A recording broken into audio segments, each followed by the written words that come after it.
எழில் பேரை கெடுத்துட்டாரு. அல்லாத மனத்துள்ள எடுத்துட்டு இது பக்க படம். பெரியவங்க பார்க்கலாம், சின்ன பசங்கலாம் ஒர்த்து இல்லை. ஏன்டா தேசிங்க ராஜா 2 சொல்லி கொடுத்தாங்க செட்டா? இல்லை நல்லா இருக்கு, நான் பெரியவங்க பார்க்க முடியும். நம்ம ஒரு டைம் வாங்கினா பார்க்கலாம், சின்ன பசங்கன்னா சும்மா ஒரு டைம் ஜாலியாக சிரிக்கலாம். அல்லா காமெடி ஓரளவு தான் ப்ரோ இருக்கு, அவ்வளோதான். அல்லா அவ்வளோவா அந்த எங்களுக்கு கான்செப்ட் புரிய மாட்டேங்குது அவ்வளோ முக்கால்வாசி. இந்த பெரியவங்கன்னா பார்த்து அவங்களுக்கு ஃபன்னாக இருக்கும், நம்மளுக்குலாம் வந்து எவ்வளோ செட் ஆகாது. சிங்கம் போல ஒரு ஆக்டர் செட் ஆகலையா? அவங்களாம் நல்லா தானே பண்ணிருக்காங்க, காமெடியாக தானே. புகழாட்டிலாம் நல்லா இருந்துச்சு, புகழ் ஆக்டிங்லாம் லேடி படம் ஒரு வாட்டி பார்க்கலாம், நான் அதான் சொல்கிறேன். என்ன அந்த படத்தில் மைனஸ்? மைனஸ் இந்த கதையை ஒன்றுமே புரியல ப்ரோ. கதை மைனஸ், கதையே மைனஸ் தான். அதுதான் சொல்கிறேன் ப்ரோ, கதை சுத்தமாக ஒன்றுமே புரியல. ஸ்டார்டிங்லேருந்து பாரு ரொம்ப நல்லா இல்லை. நாங்கள் தேசிக ராஜா எப்படி இருக்கும் அதை விட சூப்பராக இருக்கும்னு நினச்சி எக்ஸ்பெக்ட் பண்ணி வந்தோம். ஆனால் நல்லா இல்லை மூவி. தேசிங்க ராஜாவில் காமெடியெலாம் நல்லா இருக்கும், சாங்ஸும் நல்லா இருக்கும், சிரிப்பாக இருக்கும். அது வந்து படம் போகிறதே டைம் போகிறதே நமக்கு தெரியுது. நான் எப்படா நான் வெளியே வருவேன்னு முழிச்சிட்டு இருந்தேன். பாதி நேரம் ஹஸ்பண்ட் தூங்கிட்டாரு ஆஃப்டர் இன்டர்வல். அவர் எழுப்பி நான் கூட்டிகிட்டு வந்தேன். படமே நாங்கள் பார்க்கல சரியா, நல்லாவும் இல்லை. என்ன மைனஸ் மெயினாக இவ்வளோ இருக்குது எங்க எழில என்ன சார் தேசிங்க ராஜா பார்த்துருக்கேன்? ஆமாம் சார். ஏன் sir first part second part link எதுவுமே இல்லையா? எதுவுமே இல்லை சார். படம் உண்மையான ரிவ்யூ சுத்தமாக நல்லா இல்லை. நாங்களே சரி எழில் வித்தியாசம் இருக்காக மியூசிக்காக தான் வந்தோம். படம் எந்த இடத்துலையும் கனெக்டே ஆகலை, காமெடியும் கனெக்ட் ஆகலை, ஒரு ஆக்டர்ஸும் கனெக்ட் ஆகலை. படம் எதிர்பார்த்த அளவுக்கு இல்லை, டைம் வேஸ்ட் ஆஃப் டைம். என்ன சார் அந்த படத்தை வீணாகிட்டாங்களா?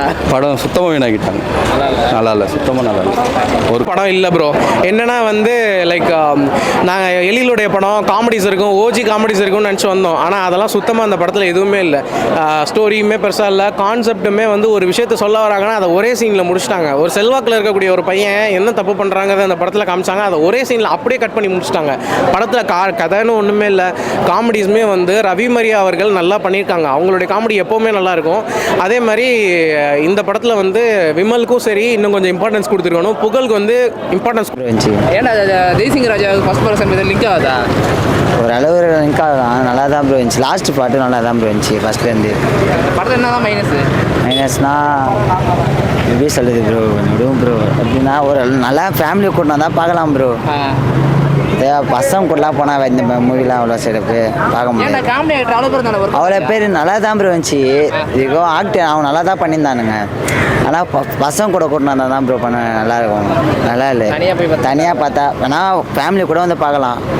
இப்போ பர்சனலாக உனக்கு பிடிச்ச படம் நல்லா இருக்கும்? நல்லா தான் இருந்துச்சு, ஒரு நல்லா தான் ப்ரோ இருந்துச்சு. நல்லா தான் லாஸ்ட்டு சீனாக நல்லா தான் ப்ரோ இருந்துச்சு. லாஸ்ட்டு பாட்டுலாம் ஓகே பார்க்கலாம். ஃபேமிலியாக பார்க்கலாம், நல்லா காமெடி. ஸ்டார்டிங்லேருந்து கடைசி வரைக்கும் நல்லா காமெடி தான் பயங்கரமாக இருந்தது, நல்லா சூப்பராக இருந்தது.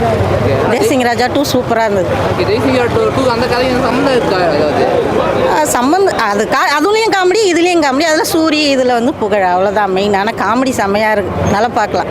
விமலும் புகழும் நல்லா நடிச்சிருக்காங்க. இதில் 2 பேரும் சேர்ந்து தான் இதில் காமெடியே. பார்க்கலாம், ஃபேமிலியாக வந்து பார்க்கலாம், நல்லா இருக்கு. பாட்டுலாம் ரொம்ப மோசமாலாம் இல்லை, நல்லா தான் இருக்குது, பார்க்கலாம். பாட்டு வெளியே வரல, இல்லை பாட்டுலாம் எதுவும் மோசமாலாம் இல்லை, நல்லா இருக்கு, பார்க்கலாம். ஃபஸ்ட்டு ஹாஃபில் பார்த்தீங்கன்னா நாங்கள் வருவோம் எல்லாருமே ரவுடி கேரக்டர் மாதிரி வந்து ஜாலியாக எல்லாமே ஜாலியாக இருக்குதுங்க. வந்ததுலேருந்து கிளம்ப நம்ம வீட்டுக்கு வர வரைக்கும் ஜாலியாக இருக்குது. இன்றைக்கி எல்லா படத்துலையுமே வந்து வித்தியாசமாக பார்த்து தான் இருக்கிறோம். இது ஒரு வித்தியாசம், புரியுதுங்களா? எழில் சார் இப்படியும் எடுப்பாரா? வேற லெவல் உண்மையில். ஆமாம் சொல்லுங்கள், எவ்வளோ கஷ்டம், புரியுதுங்களா? அவங்க பாட்டில் அவங்களுக்கு என்ன தோணுதோ அவங்க பண்ணியிருக்காங்க. ஒரு காமெடியாக எல்லாருமே ஒரு ட்ராவலிங் காமெடியாக ஃபுல் அண்ட் ஃபுல் காமெடி தான். நீங்களும் ஒரு முறை போய் பாருங்கள், சிரிச்சுட்டே இருப்பீங்க.